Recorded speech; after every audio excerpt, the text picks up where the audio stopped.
야담나무입니다. 오늘은 조선 역사에서 가장 어두웠던 밤 이야기를 들려드리겠습니다. 왕도 아니고 장군도 아니고 사대부도 아닌 이름 없는 고을 아전 한 사람의 이야기입니다.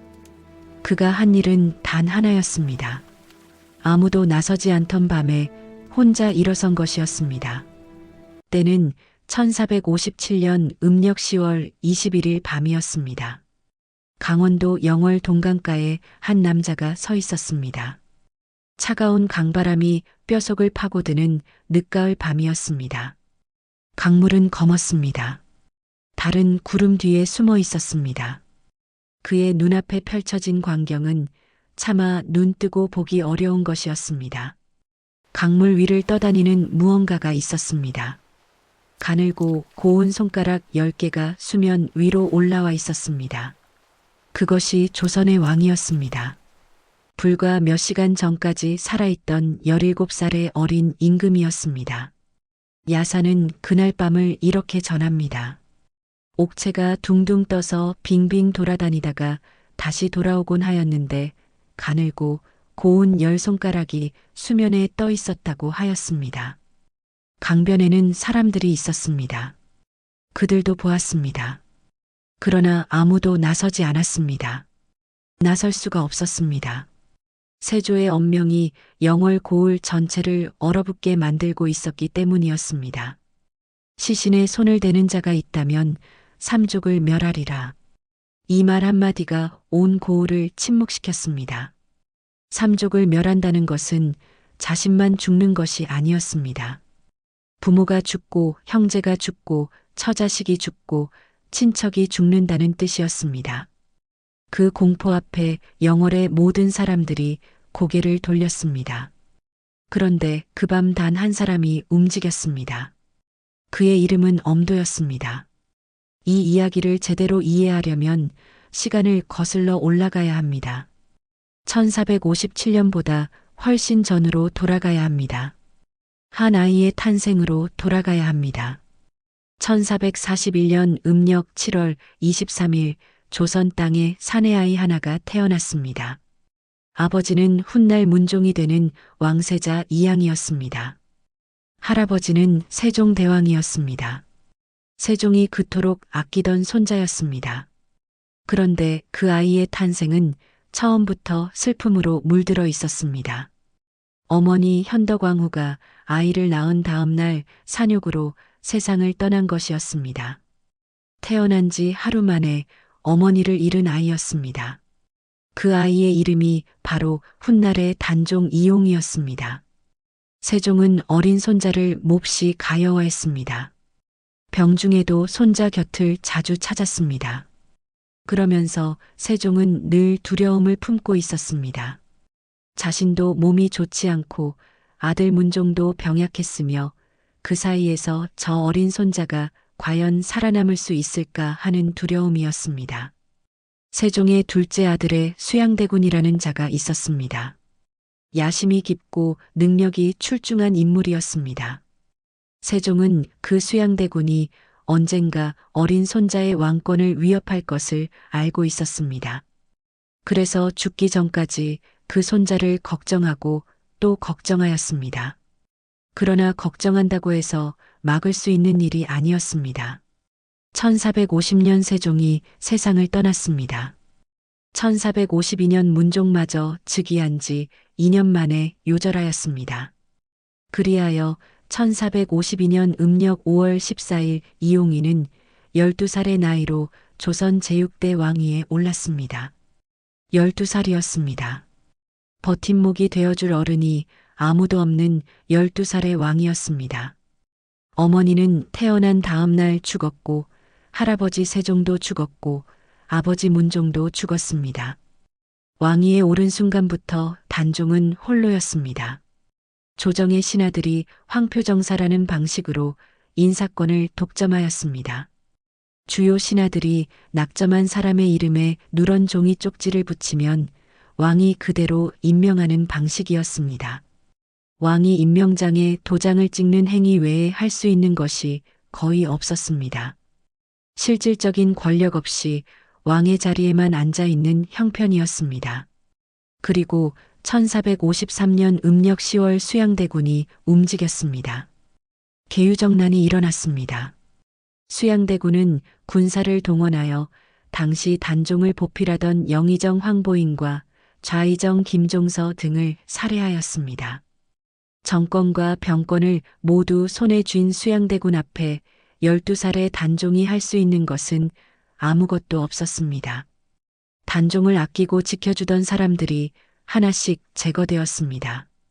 어린 시절 단종을 키워준 유모 혜빈 양씨는 1455년 수양대군에 의해 청풍으로 유배되었다가 그해 음력 11월 교수형에 처해졌습니다. 세종의 칠남으로 단종과 각별이 가까웠던 작은아버지 금성대군도 유배를 당했습니다. 단종 곁에 남은 보호막이 하나도 없어진 것입니다. 결국 1455년 음력 윤유월 수양대군의 측근 한 명의 권람 등의 강요에 의해 단종은 왕위를 숙부에게 넘겨주었습니다. 상황으로 물러나 수강궁으로 옮겨갔습니다. 그의 나이 15이었습니다. 15살에 왕위를 빼앗긴 것이었습니다. 1456년에는 성산문 박팽년 등 집현전 학사 출신 신하들이 단종 복위를 계획하였습니다. 세조 부자를 제거하고 단종을 다시 왕으로 세우려 했습니다. 그러나 가담자 중 한 명인 김질이 장인 정창손에게 이를 고하여 계획이 발각되었습니다. 성산문 박팽년 하위지 등 사육신이 처형되었습니다.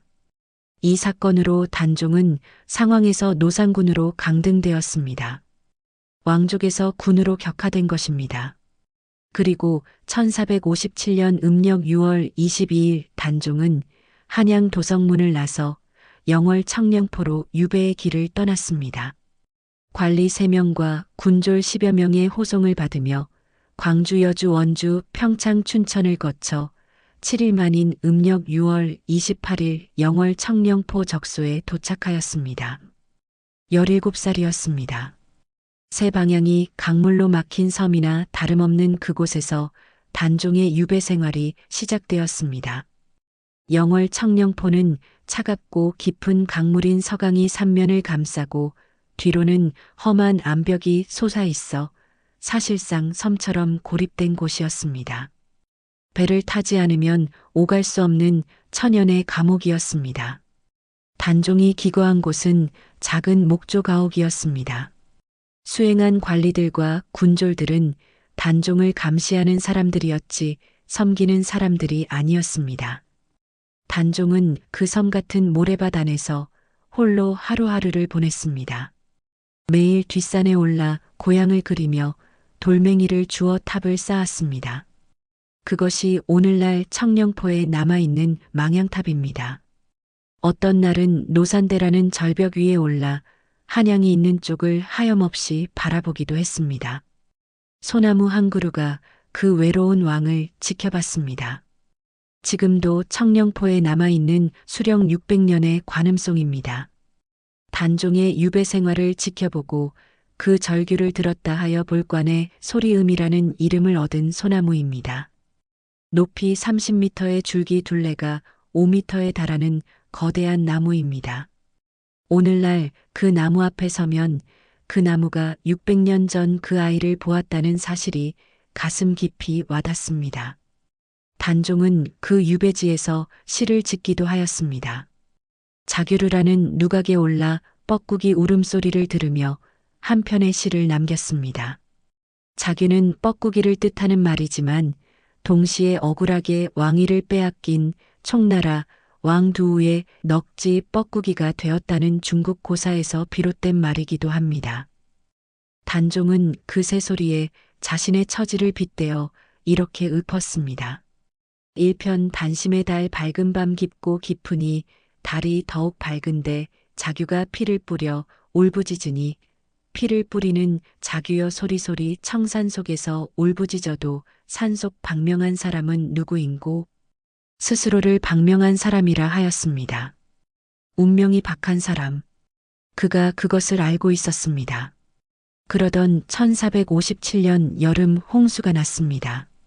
서강이 범람하여 청령포 안으로 물이 들어오기 시작하였습니다. 단종은 그곳을 떠나 영월 관청의 동원인 관풍원으로 처소를 옮겼습니다. 바로 이 관풍원에서 엄도와 단종의 운명적인 만남이 이루어졌습니다. 이제 그 남자 엄도 이야기를 해야 할 때가 되었습니다. 엄도는 영월의 호장이었습니다. 고을 아전 중 우두머리였습니다. 오늘날로 치면 읍장이나 면장 정도에 해당하는 지위였습니다. 왕도 아니고 장군도 아니고 사대부도 아니었습니다.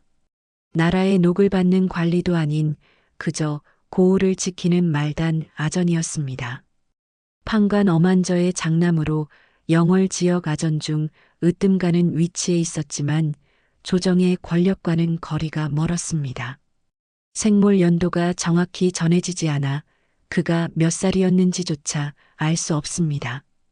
그러나 그가 단종을 찾아간 그 순간은 역사에 분명히 기록되어 있습니다. 엄선생 실기에 전하는 기록에 따르면 어느 날 단종이 꿈에서 사육신을 만났습니다. 성산문 박백년 등 자신을 위해 목숨을 바쳤던 신하들의 얼굴을 꿈속에서 본 것이었습니다. 꿈에서 깨어난 단종은 참을 수 없는 슬픔에 통곡하였습니다. 그 곡소리가 강 건너까지 흘러왔습니다. 그 소리를 들은 남자가 바로 엄도였습니다. 곡소리를 들은 엄도가 강을 건너려 하자 아내가 붙들었습니다. 당신은 왕의 녹을 받는 사람이 아니니 가야 할 의리가 없지 않습니까? 제발 가지 마세요. 우리 집안이 어떻게 될지 생각해 보세요. 엄도는 아내를 바라보다가 이렇게 말했습니다. 의리는 사람이라면 모두 취할 수 있는 것이요. 영월 사람만 유독 군주에게 녹을 받지 않았단 말이요. 그는 나무 토막을 타고 강을 건너 곧장 단종이 있는 관풍원 안으로 들어갔습니다. 단종이 놀라 물었습니다. 누구인가? 영월군의 호장 엄도이옵니다. 그대는 무엇 때문에 나에게 왔는가? 곡소리를 듣고 마음이 슬퍼왔습니다. 단종은 잠시 말을 잇지 못하였습니다. 그러다가 천천히 입을 열었습니다. 아내가 곡한 것은 꿈을 꾸었기 때문이었다. 내가 꿈에 육신을 보았는데 지금 그대를 보니 기쁘도다. 마치 사육신을 보는 듯하다. 사람들이 초야의 선인이 많다더니 그대와 같이 충성스러운 사람을 이르는 것이었구나. 앞으로 나오라. 엄도는 사양하며 옷깃에 눈물만 적실 뿐이었습니다. 생각해 보십시오. 그 말이 단순한 칭찬이 아니었습니다. 단종이 얼마나 오래 혼자였는지를 보여주는 말이었습니다. 녹도 받지 않고 명도 받지 않고 그저 곡소리를 듣고 찾아온 그 한 사람이 사육신을 보는 듯 하다고 하였을 때 그것은 17살 왕의 오랜 고독이 터져 나온 말이었습니다. 실기의 기록에 따르면 이로부터 엄도는 틈이 날 때마다 단종을 찾아뵙고 밤을 지새웠다고 합니다. 왕을 모시는 신하도 아니고 왕이 내린 녹을 받는 관리도 아니었습니다. 그러나 그는 갔습니다. 강물을 건너고 또 건너서 그 외로운 왕의 곁에 앉아 밤을 지새웠습니다. 아무것도 가져다 줄 수 없었지만 그저 그 곁에 있어 주었습니다. 인적 드문 강변에서 호장한 사람과 폐위된 왕이 마주 앉아 달을 보는 밤이 있었을 것입니다. 그것이 엄도가 단종에게 줄 수 있는 전부였습니다. 그리고 그것으로 충분했습니다. 단종이 사육신을 보는 듯 하다고 했을 때 엄도는 이미 알고 있었을 것입니다. 이 인연이 어디로 이어질지를. 엄도가 처음 강을 건너간 것은 여름이었습니다. 그러나 두 사람의 밤이 쌓이기도 전에 세상이 움직이기 시작했습니다. 1457년 음력 10월로 접어들 무렵 영월 바깥의 세상에서 단종의 운명을 바꿀 거대한 사건이 벌어지고 있었습니다. 세종의 칠남이자 단종의 작은아버지인 금성대군 이유의 이야기입니다. 금성대군은 단종과 가장 각별한 사이였습니다. 세종과 문종이 외출할 때마다 어린 단종을 금성대군의 집에 맡길 정도로 가까웠습니다. 그는 계유정난 이후 수양대군에 의해 영모 혐의를 받아 경기도 상령으로 유배되었다가 경기도 광주로 이배되었습니다. 사육신 사건 이후에는 경상도 순흥부 현재의 경북 영주시 순흥면으로 또다시 유배지가 옮겨졌습니다. 순흥에 안치된 금성대군은 포기하지 않았습니다. 순흥부사 이보음과 결탁하였습니다.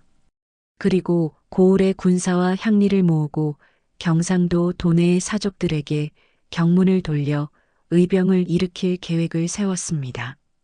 단종이 있는 강원도 영월까지 군사를 이끌고 올라가 단종을 모셔와 복위시키겠다는 원대한 계획이었습니다. 그러나 그 계획은 밀고로 무너졌습니다. 순흥의 한 관노가 몰래 탈출하여 한양으로 달려가 세조에게 이 사실을 고한 것이었습니다. 세조가 즉각 움직였습니다. 1457년 음력 10월 21일 금성대군은 순흥에서 사약을 받고 세상을 떠났습니다. 당시 나이 32살이었습니다. 금성대군이 사약을 받기 직전 이런 말을 남겼다는 이야기가 전해집니다.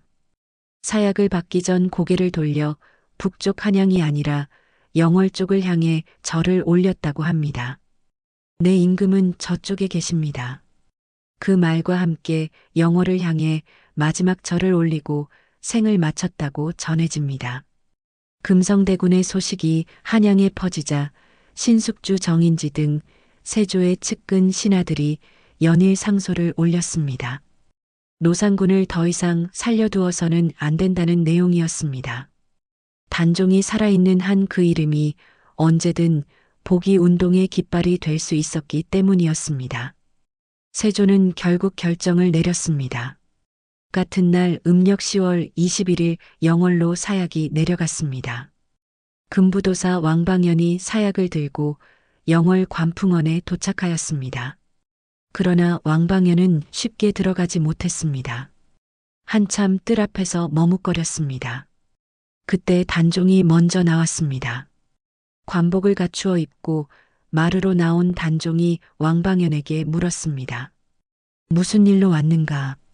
왕방연은 대답하지 못했습니다. 임금이 내린 명을 받들어 온 사신이면서도 차마 입을 열지 못하였습니다. 숙종실록은 그 다음 장면을 이렇게 기록하고 있습니다. 그 자리에서 모시고 있던 공생 하나가 차마 하지 못할 일을 스스로 하겠다고 자청하고 나섰습니다. 그리고 즉시 9구멍으로 피를 쏟고 죽었습니다. 단종의 죽음이 너무나 두렵고 원통한 일이었기에 그 일을 한 자도 살아남지 못한 것이었습니다. 1457년 음력 10월 21일 단종 이용희가 세상을 떠났습니다. 향년 17세. 조선 제6대 왕이자 조선 역사상 유일하게 제때 국장을 치르지 못한 왕이었습니다. 그리고 세조의 엄명이 영월 전체를 덮었습니다. 시신에 손을 대는 자는 삼족을 멸하리라. 단종의 시신이 동강에 버려졌습니다. 관에 넣지도 못하고 염을 하지도 못하고 그냥 강물 속으로 던져진 것이었습니다. 왕의 죽음이 강물 위를 떠돌고 있었습니다. 강가에 나온 사람들이 그 광경을 보면서도 아무도 나서지 않았습니다. 나설 수가 없었습니다. 삼족을 멸한다는 것은 단지 협박이 아니었습니다. 계유정난 이후 세조가 얼마나 무자비하게 반대파를 제거해 왔는지를 영월 사람들은 이미 알고 있었습니다. 사육신의 처형, 금성대군의 사사, 수많은 충신들의 죽음, 그 모든 것을 보아온 사람들이었습니다. 목숨과 가문의 운명을 맞바꿀 사람은 없었습니다. 그런데 엄도가 멈추었습니다. 강변에 서서 떠다니는 그 손가락들을 바라보았습니다. 얼마 전까지 자신이 강을 건너가 밤을 지새웠던 그 어린 왕의 손이었습니다. 꿈에서 사육신을 보고 통곡하던 목소리가 귀에 생생하였습니다. 마치 사육신을 보는 듯하다고 했던 그 말이 가슴에 남아 있었습니다. 엄도는 집으로 돌아갔습니다. 그리고 안방 깊숙이 어두웠던 관을 꺼냈습니다. 어머니가 연로하여 언제 세상을 떠날지 모른다며 미리 마련해 두었던 칠한 관이었습니다. 노모를 위해 준비해 두었던 관. 그것을 꺼낸 것이었습니다. 아내가 소리 없이 울면서 매달렸습니다. 아들들도 두려움에 떨며 아버지의 옷자락을 붙들었습니다. 아버지 이러시면 안 됩니다. 우리가 모두 죽습니다. 자식들 생각도 해주십시오. 큰아들이 눈물 섞인 목소리로 말했습니다. 엄도는 천천히 아들의 손을 떼어냈습니다. 그리고 눈을 들어 아들들의 얼굴을 하나하나 바라보았습니다. 잠시 침묵이 흘렀습니다. 그리고 그가 말하였습니다. 의로운 일을 하고 화를 당하는 것은 내가 달게 받겠다. 너희들은 따라오지 않아도 된다. 그런데 아들 셋이 모두 일어섰습니다. 함께 가겠다고 하였습니다. 아버지가 가는 길이 죽는 길인 줄 알면서도 그 아들들이 일어선 것이었습니다. 아버지가 저런 사람이라면 우리도 저런 사람이어야 한다고 생각했을 것입니다. 말 한마디 나누지 않아도 그 마음이 통했을 것입니다. 한밤중이었습니다. 달도 흐릿한 밤이었습니다. 엄도는 관을 지게에 지고 아들 삼형제를 이끌고 어둠 속으로 나섰습니다. 강가로 향했습니다. 국조인 물고는 당시 상황을 이렇게 전합니다.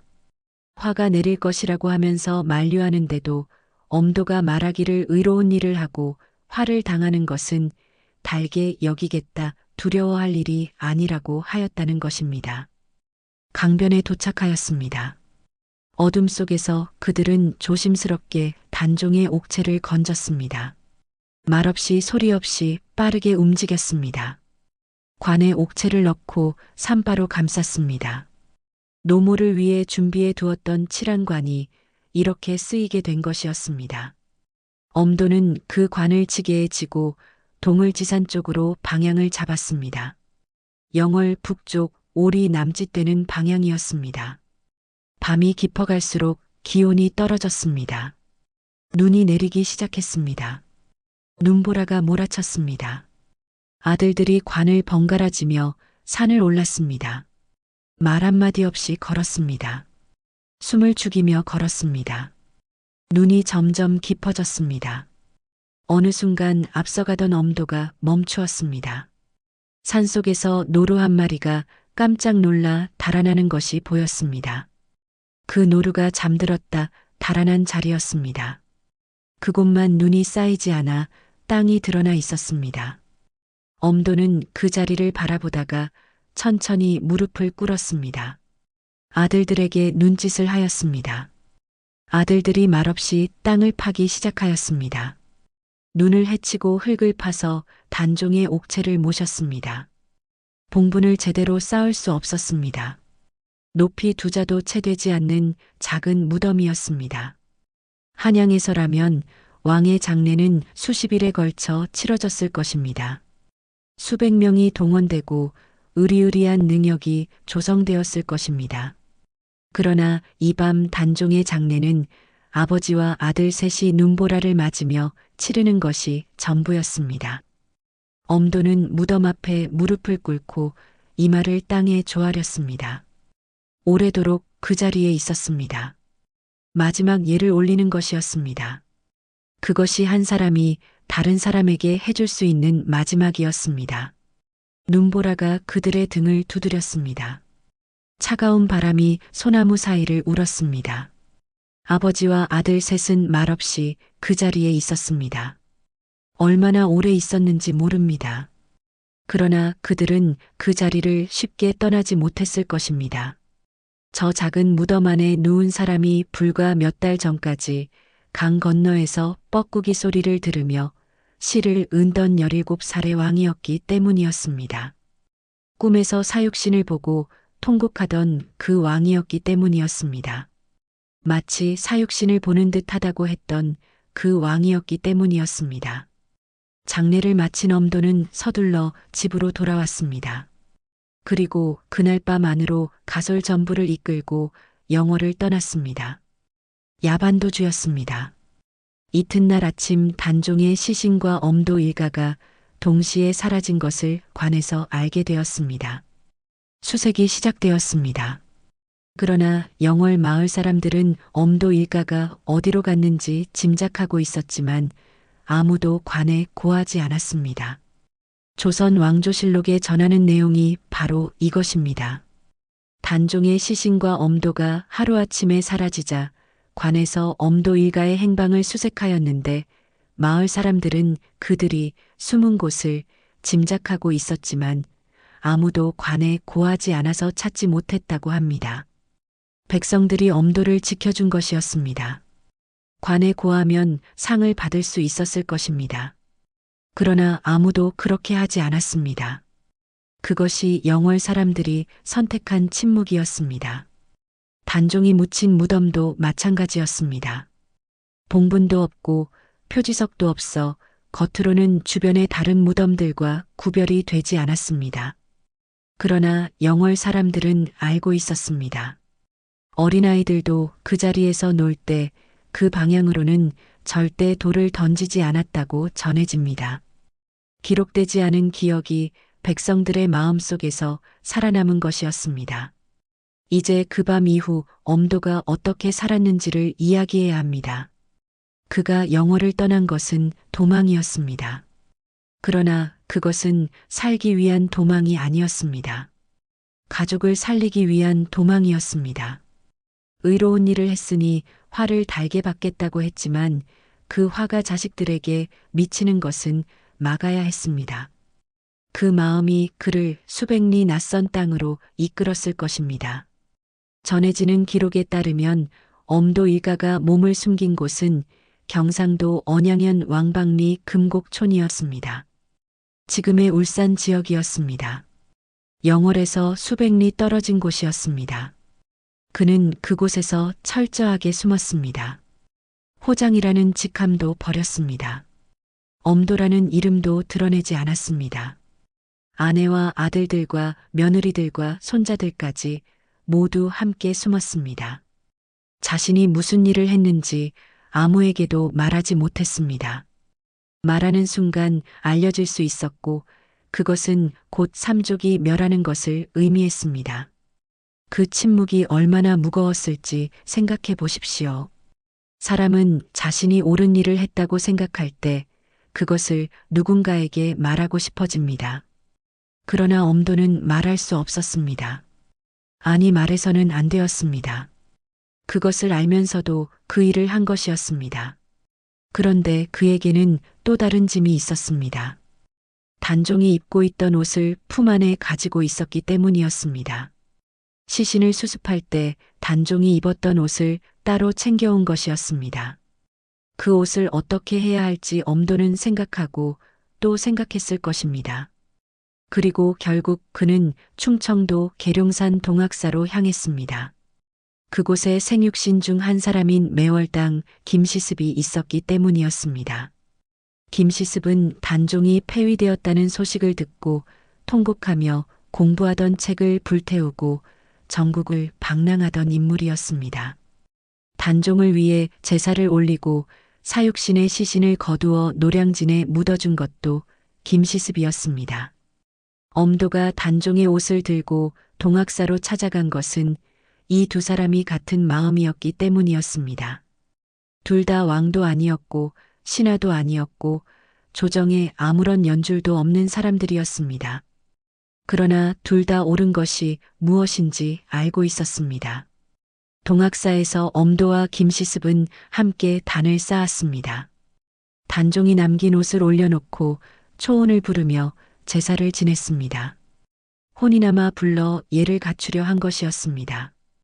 김시습이 그때 지은 초혼사에는 이런 구절이 있습니다. 임금의 의관과 궤장을 수습한 데서 의를 본받네. 제사를 마친 엄도는 다시 종적을 감추었습니다. 이후 그가 어디서 어떻게 살았는지, 언제 세상을 떠났는지 정확한 기록은 없습니다. 다만 경북 군위군 의흥조림산 신남촌에서 엄도의 묘로 추정되는 무덤이 발견되었습니다. 단종의 시신을 수습할 때 은밀하게 도운 아들 엄광순의 묘와 함께 같은 산등성이를 사이에 두고 발견되었습니다. 아버지와 아들이 함께 그곳에 숨어 살다가 그곳에서 생을 마친 것이었습니다. 영월을 떠난 날 밤부터 죽는 날까지 그 긴 세월을 그들은 어떻게 살았을까요? 아들에게 아버지가 무슨 말을 해주었을까요? 손자들에게 할아버지가 어떤 눈빛을 보냈을까요? 기록에는 남아있지 않습니다. 그러나 그가 숨어 살던 그 오랜 세월 동안 그의 마음속에는 그 밤이 있었을 것입니다. 눈보라 속에서 파낸 그 작은 무덤이 있었을 것입니다. 마지막 예를 올리며 땅에 조아렸던 그 이마의 감각이 있었을 것입니다. 그것으로 충분했을 것입니다. 이제 그 죽음의 밤을 전후하여 각자의 방식으로 단종을 붙들고 있었던 다른 사람들 이야기를 해야 합니다. 먼저 금부도사 왕방연이 있었습니다. 그는 세조의 명을 받아 사약을 들고 영월로 온 인물이었습니다. 명을 받들어 왔지만 차마 들어가지 못하고 뜰 앞에서 머뭇거렸던 사람이었습니다. 단종에게 아무 말도 못하고 돌아서야 했던 사람이었습니다. 왕방연은 영월을 떠나 한양으로 돌아가는 길에 강가에서 발걸음을 멈추었습니다. 그리고 시조 한 수를 지었습니다. 천만리 머나먼 길에 고운님 여의 없고 내 마음 둘 데 없어 냇가에 앉았으니 저 물도 내 안 같아야 울어밤길 이놓다. 천만리 머나먼 길에 사랑하는 임을 두고 왔다는 것이었습니다. 내가 주저앉아 울며 흘러가는 물도 자신처럼 밤새 운다고 하였습니다. 왕방연은 세조의 신하였습니다. 그러나 그는 그 일을 마친 후 삶이 무너진 사람이었습니다. 임금의 명을 어길 수도 없었지만 그 명을 따른 것이 평생의 짐이 되었던 것입니다. 그 시조 한 수에 그의 평생이 담겨 있었습니다. 다음으로 한성부윤을 지내다 낙향에 있던 어뭉도라는 노인이 있었습니다. 아니, 이름이 잘못 전해진 것인지 추익한이라는 기록도 있습니다. 그는 영월에 유배 온 단종에게 머루를 바치는 등 단종이 친구처럼 가까이 했다고 전해집니다. 단종이 죽던 날 그는 기이한 일을 겪었습니다.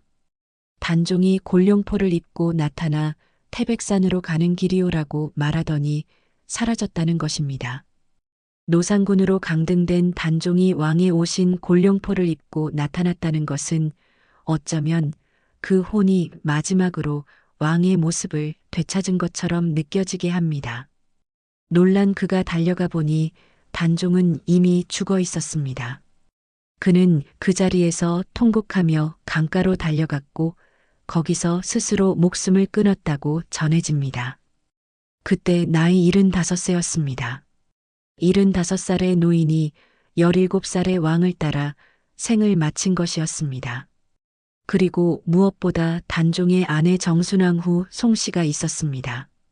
단종이 유배를 떠나던 날 정순왕 후도 노비로 신분이 강등되었습니다. 조선의 왕비가 노비가 된 것이었습니다. 세조는 그래도 노역은 시키지 말라고 하였지만 그것이 삶이라고 할 수 있었을까요? 정순왕 후는 한양의 동망봉 아래 작은 초가에서 홀로 살았습니다.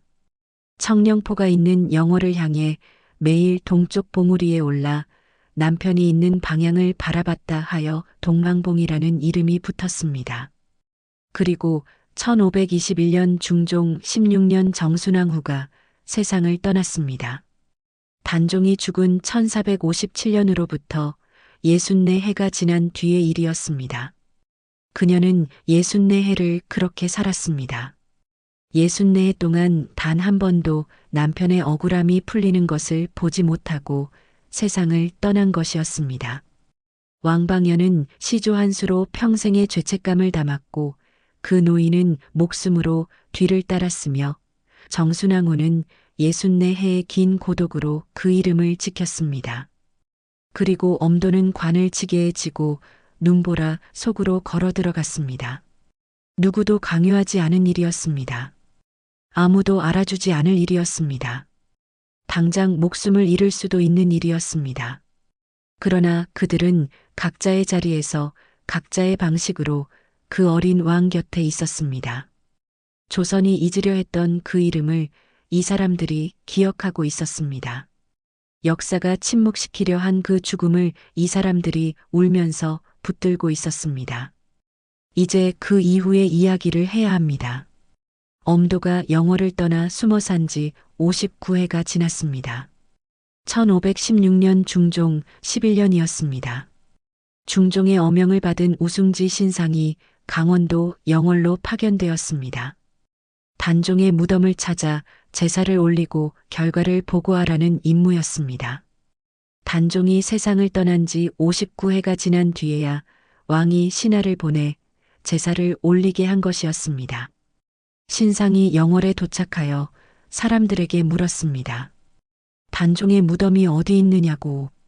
고을 사람들이 그를 안내했습니다. 가보니 묘는 영월 북쪽 오리 길가에 있었습니다. 높이가 겨우 2자쯤이었고 여러 무덤들이 곁에 들이 있어서 겉으로는 구별이 어려웠습니다. 그러나 고을 사람들이 군왕의 묘라 부름으로 비록 어린이들도 식별할 수 있었습니다. 59회 동안 그 작은 무덤을 영월 사람들이 지켜온 것이었습니다. 기록이 없어도 기억이 살아 있었습니다. 신상은 중종에게 보고하였습니다. 그리고 그 보고에 이런 내용이 담겨 있었습니다. 고을 아전이었던 엄도라는 사람이 단종의 시신을 거두어 지금의 이 자리에 장사를 치렀다고 하였습니다. 이것이 엄도라는 이름이 조선 왕조실록에 처음 등장하는 순간이었습니다. 중종실록 27권의 기록이었습니다. 59회의 침묵 끝에 한 사람의 이름이 역사에 새겨진 것이었습니다. 그리고 1541년 영월군수 박충원이 단종의 묘역을 정비하였습니다. 봉분이 제대로 갖추어졌습니다. 단종이 세상을 떠난 지 84해 만의 일이었습니다. 세월이 더 흘렀습니다. 단종에 대한 역사적 재평가가 서서히 이루어지기 시작하였습니다. 1668년 현종 9년 경연자리에서 우참찬 송시열이 임금 앞에 이렇게 아뢰었습니다. 도가 쇠락한 시대일수록 절이를 더욱 높이 사야 하니 청컨대 엄도의 후손을 녹용하여 주소서. 그 후손들은 211년 동안 세상에 나서지 못하고 살아왔습니다. 그런데 조정에서 먼저 그들을 불러들인 것이었습니다. 송시열은 이렇게도 말하였습니다. 영월의 옛장 엄도의 충절은 그 당시에 삼상과 육신 못지 않았다고 하였습니다. 삼상은 계유정난에서 죽임당한 황보인 김종서 등의 의정들을 뜻하고 육신은 사육신을 뜻합니다. 사육신과 나란히 놓인 이름 엄도였습니다. 1669년 현종 10년 엄도의 후손이 마침내 관직에 등용되었습니다. 숨죽여 살아온 세월이 끝난 것이었습니다. 그리고 1698년 숙종 24년 마침내 결정적인 일이 일어났습니다. 숙종이 단종을 정식으로 복권하였습니다. 단종이라는 묘호가 부여되었습니다. 예를 지키고 의를 잡는다는 뜻이 단종이었습니다.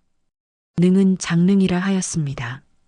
단종이 세상을 떠난 지 241년 만의 일이었습니다. 그리고 조정에서는 장능 이장을 논의하였습니다. 엄도가 눈보라 속에서 묻은 그 자리가 적합한지 확인하기 위해 직관들을 영월로 내려보냈습니다.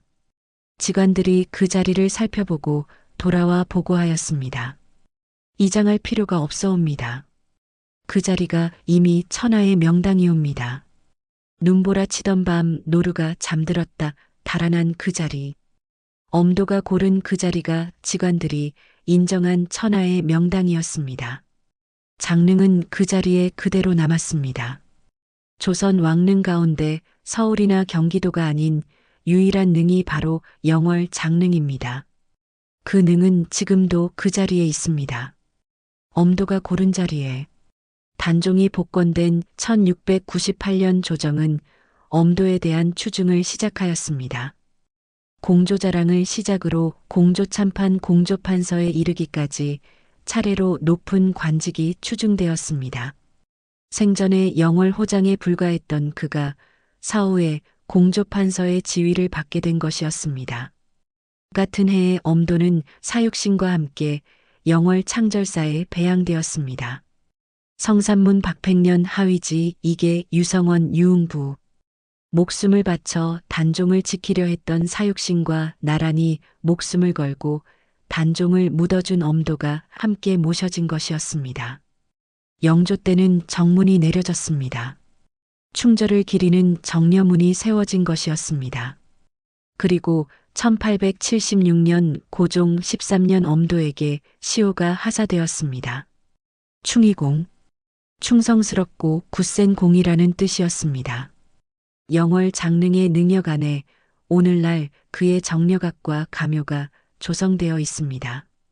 진짜 묘는 그가 은거했다고 전해지는 경북 군위군 의흥조림산 신남촌에 있다고 하며 아들 엉광순의 묘와 함께 발견되었다고 합니다. 부자가 같은 산등성이를 사이에 두고 숨어 살다 죽은 것이었습니다. 그 후손들은 울산 지역에 집성촌을 이루었습니다. 1799년 정조 23년에 울주 온산읍 대정리에 원강사를 세워 제사를 받들었고 1817년 순조 17년에 사림의 논의로 원강서원으로 성격하였습니다. 그 서원은 일제강점기를 거치며 폐철과 복원을 반복하다 오늘날까지 이어지고 있습니다. 정조는 단종의 충신들을 정리하여 등급을 결정할 때 단종을 위해 직접 목숨을 버린 이들 바로 다음 자리에 엄도를 올렸습니다. 평조 판결을 지낸 김희은 엄도의 행장에 이렇게 썼습니다. 공의 뜻을 발휘한 것은 인이고 결단한 것은 의이며 장사를 지낸 것은 예이고 또 왕과 현하의 사이에서 잘 헤아린 것은 지라 할 수 있다. 그렇다면 이는 한 가지 일에 네 가지 덕이 모두 갖춰진 지덕이라고 하였습니다. 한 가지 일, 그것은 오직 하나였습니다.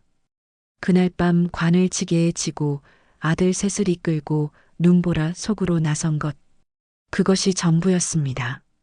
조선 왕조실록에 22번 등장하는 이름. 사육신과 나란히 창절사에 모셔진 이름. 장릉 능력 안에 정려가 세워진 이름. 동학사 숙모전에 위패가 모셔진 이름. 충의공 엄도. 그는 처음부터 기록되기 위해 그 일을 한 것이 아니었습니다. 다만 옳은 일이었기에 한 것이었습니다. 그런데 역사는 끝내 그를 기록하였습니다. 241년이 지나도록 묘도 없이 강물에 버려졌던 단종이 결국 왕의 자리를 돌려받았듯이 고을 아전에 불과했던 엄도가 결국 충의공이라는 이름을 받았듯이 권력은 영원하지 않습니다. 그러나 의로움은 영원합니다. 역사는 승자의 기록이라고 합니다.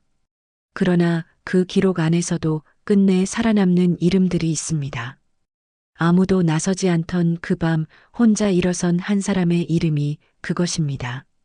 오늘날 강원도 영월에 가면 장릉이 있습니다. 그 능 앞에 서면 241년 만에 왕의 자리를 돌려받은 17살 왕의 이야기가 느껴집니다. 그리고 그 능력 안에 정려각이 있습니다. 충의공 엄도의 정려각입니다. 눈보라 치던 밤 관을 지게에 지고 아들들을 이끌고 어둠 속으로 나섰던 그 남자의 이름이 거기 있습니다. 아무도 강요하지 않았고 아무도 알아주지 않았으며 당장 목숨을 잃을 수도 있었던 그 밤에 혼자 일어선 영월 호장의 이름이 거기 있습니다. 옳은 일은 언제나 두렵습니다. 그러나 의로운 사람은 두려움보다 양심을 먼저 듣습니다. 엄도가 그랬습니다. 그것이 전부였습니다. 그것으로 충분했습니다. 오늘 이 이야기가 여러분의 마음에 작은 울림을 남겼기를 바랍니다. 지금까지 영월 호장 엄도의 이야기였습니다. 야담나무 이야기 마칩니다. 구독과 좋아요는 야담나무가 더 오래 이야기를 전할 수 있는 힘이 됩니다. 시청해 주셔서 감사합니다.